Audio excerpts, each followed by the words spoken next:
After years of searching, we finally caught the culprit.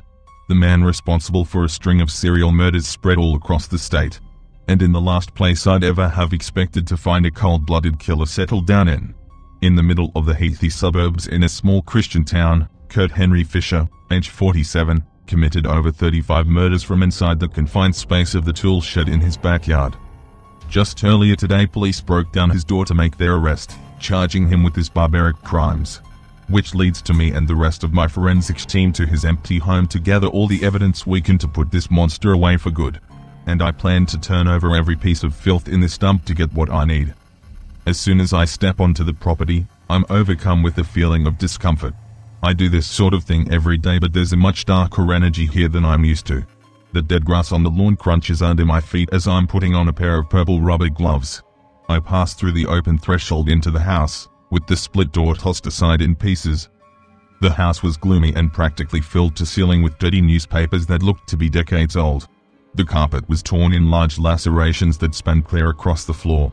So much so that it was unavoidable not to trip over its wrinkled surface, concealed underneath layers of newspapers. I trip several times as I tiptoe my way to the basement steps, where I'm told a slew of incriminating evidence is stockpiled, just waiting to be seized. My colleagues are all stood off to the side, assumingly waiting for me to venture downstairs into the pit of the killer's lair first.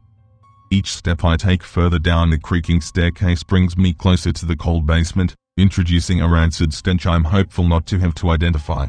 The single light hanging above is overly bright, but only illuminating a small circular area around the uncovered bulb, which is buzzing in and out. I take the last step, my foot touching concrete ground as I'm met with a discouraging feeling of dread. The basement is quiet but filled with the sounds of torment. I feel its painful vibrations on my bones as my eyes scan the room for anything that stands out from the darkness shrouded over everything. All I can really focus on is a narrow window on the upper wall, only partially covered with town cardboard and then painted black in a splashes pattern. Minimal light is leaking in through what I assume to be scratch marks etched across the paint on the glass. Only a short distance away from the window sits an old barber's chair, tilted all the way back, with a tall wooden stool behind the headrest. Then staged next to it is a bedside table with an arrangement of metal dentistry tools that barely still held a shine to reflect a glare off of. I wish I were ignorant to the gruesome acts that took place in this basement, but the news reports were more than willing to share the details of the condition of the victims' bodies they discovered. Then on top of that, the confidential debriefing I'd been given only reassured me. All of which made the barber's chair very difficult to look at. I'm rubbing the chills off my arms when I call for my team to join me. I soon hear the sound of crowded footsteps working their way to the basement floor, brightening the room with the large lanterns they carry down with them. I can now see much more of the previously shaded areas outside of the black windows range, revealing a more sinister surrounding. My feelings of discomfort exponentially swells. I see wet trash bags, spread out on the concrete around me, plastic sheets hanging from the walls so dirty you can barely see through them, and several white bedroom dresses I can assume are filled with tools from seeing the open drawers practically pouring out wrenches, drills, hacksaws, and pliers. I begin putting together an inventory of items that will need to be bagged and then later tested, starting with samples from the cushions of the barber's chair. My colleagues begin scooping up and bottling the dark liquids pooled over the trash bags.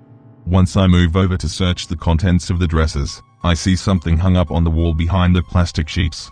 I carefully lift up the plastic, making sure it only touches my gloves, and uncover a large bulletin board, with neatly arranged photographs pinned throughout. To no surprise, the first few rows of photos resemble those of known victims, though several of the faces are difficult to identify. Then looking further down the line brings me a small bit of satisfaction since entering this monster's home, as I scan the photos of what I assume would have been his next targets. Aside from my involvement in many of these cases, the separation is made easy to distinguish by sadistic smiley faces drawn over many of the photos. I fear I can safely assume what they meant. But my curiosity is short-lived once I notice the very last photo pinned at the bottom right corner of the bulletin board. I cup my mouth with my wrist, being careful not to touch my gloves to my mouth and stare at it in shock. The last photo is of me,